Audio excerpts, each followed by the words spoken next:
कौन बनाता हिंदुस्तान?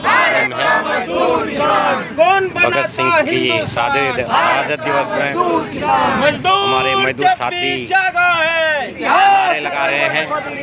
मजदूर ये हमारे साथी विभिन्न ट्रेड यूनियनों के नहीं समाजवाद चाहिए, और विभिन्न कंपनियों के कर्मचारी हैं। समाजवाद चाहिए,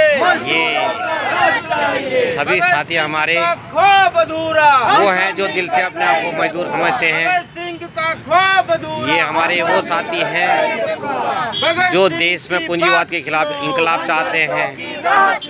ये वो साथी हैं बात सुनो, जो भगत सिंह के उत्पीड़न का एक इलाज, अधूरा सपना पूरा करना चाहते हैं। शोषण उत्पीड़न सर्वहारी का एक नीति को इलाज, पूरे विश्व में लागू करना इनका एक इलाज उद्देश्य है। मजदूरों की मुक्ति कहाँ मिलेगी? मजदूरों को मुक्ति कहाँ मिलेगी? जैसे कि आपको मालूम है जिंदाबाद। ये सभी साथी हमारे आवाज समाजवाद की लड़ाई लड़ रहे हैं। दो। समाजवादी एक सर्वहारा विचारधारा है कल्याण सलाम। जो चाहती है कि सबको जय स्मार्ट के सही बराबर राइट मिले, सलाम। सबको बराबर अधिकार मिले। पूंजीवाद, साम्राज्यवाद, फांसीवाद, मुर्दाबाद। मुर्दाबाद, पूंजीवाद, साम्राज्यवाद, फांसीवाद, मुर्दाबाद। मुर्दाबाद, मुर्दाबाद, मुर्दाबाद। इंकलाब जिंदाबाद। जिंदाबाद, जिंदाबाद। और दुनिया के मजदूरों एक हो, एक हो, एक हो, दुनिया के मेहनत कशों एक हो, एक हो, एक हो। अब हमारे बताओ किरवी में किसी की आवाज़ है जो दमदार है? फौलादी संदीप वहाँ पर जाओ, वहाँ पर। भाई ये पूछ रहा किरवी में आवाज बुलंद किसकी है? मैं कहा है भाई।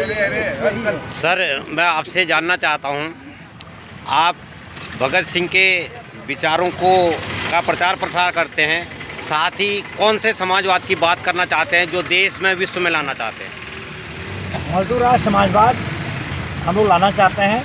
मजदूर वर्ग की मुक्ति चाहते हैं, जहाँ मजदूरों का शोषण उत्पन्न न हो, एक व्यक्ति द्वारा दूसरे व्यक्ति का शोषण खत्म हो, एक राष्ट्र द्वारा दूसरे राष्ट्र का शोषण खत्म हो। हम ऐसा समाज चाहते हैं।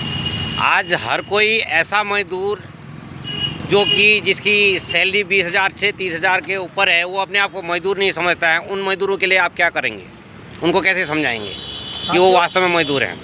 हमारा मानना है कि जो भी अपना श्रम बेच रहा है वो श्रमिक है, और ख़ास तौर पर जो उत्पादन के क्षेत्र में लगे हैं, चाहे वो कल कारखानों में लगे हैं, चाहे वो खेत खलिहानों में लगे हैं, वो सब देश के मेहनतकश वर्ग है। और यही मेहनतकश वर्ग जो 80% से ज़्यादा है, इसी के नेतृत्व में हिंदुस्तान में क्रांति आएगी और भगत सिंह का सपना साकार होगा। भगत सिंह ने कहा था कि जो बड़े बड़े ऊंचे ऊंचे भवन बनाते हैं वो झोपड़ी में उनके बच्चे न सोएं, जो सबके लिए अन्न पैदा करते हैं किसान, उनके बच्चे भूखे न सोएं, और जो सबके लिए कपड़ा पैदा करता है मजदूर, उसके बच्चे नंगे ना घूमें। तो हम ऐसा समाज चाहते हैं जिसमें मजदूरों का मान हो, सम्मान हो, इज्जत हो, और सारे शासन व्यवस्था पर उनका हक अधिकार हो। बहुत बहुत धन्यवाद सर। आप कुछ कहना चाहेंगे? संदीप, कुछ भगत सिंह के बारे में? अभी पहले वो कहाँ, दीपा मैडम कहाँ? दीपा मैडम हाँ, हमारी मैम, आपके संगठन का नाम बताइए पहले, जिस संगठन को आप रिप्रेजेंट। महिला एकता केंद्र की सचिव हूँ, यहाँ पर हरिद्वार इकाई हूँ। तो मैम आप ये बताइए, वर्तमान में महिलाओं के बारे में आप क्या सोचते हैं कि उनका जो है जो सोच हो बहुत जल्दी परिवर्तित हो? देखिए, दुनिया की आधी आबादी महिलाओं की है ना, और जो महिलाएं दोहरे दर्जे का शोषण उत्पीड़न झेलती हैं, जैसे घरों में उत्पीड़न झेलती हैं और फैक्ट्री के अंदर अगर काम कर रही हैं तो उनका शोषण हो रहा है। फैक्ट्री के अंदर उनको कम तनख्वाह पे काम कराया जा रहा है। तो इसके लिए हम लोग महिलाओं को जागरूक करने का काम कर रहे हैं कि दुनिया की आधी आबादी जो महिलाओं की है और महिलाओं को बराबरी का दर्जा हो। और आज भगत सिंह शहादत दिवस है और भगत सिंह यही चाहते हैं कि समाज के अंदर गैर बराबरी ना हो, महिला पुरुष की गैर बराबरी ना हो, और समाज में सारा समाज एक समान हो, एक समान सबका वेतन हो, और जो इस तरह की जो चीज़ें हैं, और ये चीज़ें सारी क्रांति से हल हो सकती हैं और पूंजीवाद इसको हल नहीं कर सकता है, ये भगत सिंह कहते थे।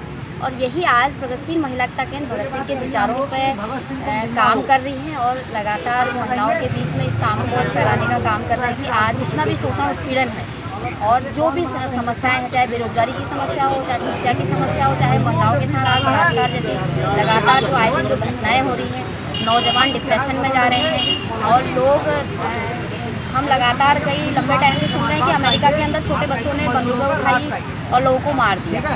ये जो डिप्रेशन का शिकार है, साम्राज्यवादी देश अमेरिका जैसा देश जहाँ पैसे की कमी ना हो, उस देश के अंदर ये हालात हैं और भारत के अंदर भी उन हालातों से आज आए दिन आज बच्चे नौजवान पढ़ लिख रहे हैं। भगत सिंह क्या चाहते थे कि जो नौजवान पढ़ा लिखा हो और वो ऐसा पढ़ा लिखा हो कि वो पूंजीवाद में केवल एक नौकर बन के रहने वाला पढ़ा लिखा ना हो, जो समाज को समझने वाला हो, उस पढ़ाई को भी हम तवज्जो देते हैं। तो आज जितने भी हमारे नौजवान पढ़ रहे हैं और नौकरियां नहीं हैं तो सुसाइड कर रहे हैं, तो ये सारी समस्याओं की जड़ ये पूंजीवाद है। और प्रगतिशील महिला एकता केंद्र लगातार इन्हीं जागरूकता अभियान को कि जब तक पूंजीवाद खत्म नहीं होता है तब तक किसी में बराबरी नहीं आ सकती। पूंजीवाद को ख़त्म करने के लिए हम लोग भगत सिंह के विचारों को आगे बढ़ा रहे हैं। बहुत बहुत धन्यवाद मैडम, आपके बहुत उच्च विचार हैं, ऐसे होते रहना चाहिए। साथ ही मैं अपने साथियों को एक बात और बताना चाहूँगा, भाई साहब यहाँ पर आइए आप, यहाँ पर आए, वहाँ मैडम के साथ खड़ी हुई।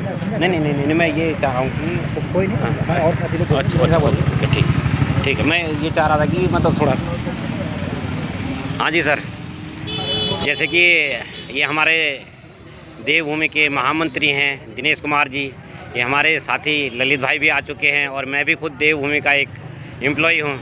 तो सर आप भगत सिंह जी के बारे में क्या क्या कहेंगे लोगों से, और अपने जो यूनियन है उसके लिए उन लोगों को कैसे गाइड करेंगे भगत सिंह के विचारों में चलने के लिए? बिल्कुल, आज दुनिया जिस दौर में खड़ी है और जिस दौर से गुजर रही है, इस दौर से निकलने के लिए, ये पूंजीवादी दौर से निकलने के लिए हमें भगत सिंह के विचारों पर चलना बहुत अत्यंत आवश्यक है। और हम यही कोशिश कर रहे हैं कि मजदूर बस्तियों में अपने मजदूर साथियों को ये मैसेज देना चाहते हैं कि आप हमारे साथ जुड़िए, आइए और भगत सिंह के विचारों को जानिए। आज जिस चीज़ का समाधान पूंजीवाद में नहीं है, वो भगत सिंह के विचारों में समाधान है। सभी दुख दर्दों का हल जो है भगत सिंह के विचारों में है। मैं यही कहना चाहूँगा अंत में कि हमें भगत सिंह के विचारों को जानना चाहिए और एकजुट होने चाहिए। मज़दूरों को आपस में विभाजन नहीं होना चाहिए। अनेक अलग उद्योगों में जो मज़दूर आज जो आपस में बढ़ रहे हैं, यही जो है मज़दूरों का जो है बहुत शोषण का कारण है। तो मैं यही कहना चाहूँगा सभी मज़दूरों से कि वो जात धर्म से या अलग अलग बंटवारों से बाहर निकले और एकजुट होकर अपने शोषण का जो है डट कर मुकाबला करें। धन्यवाद। बहुत बहुत धन्यवाद सर।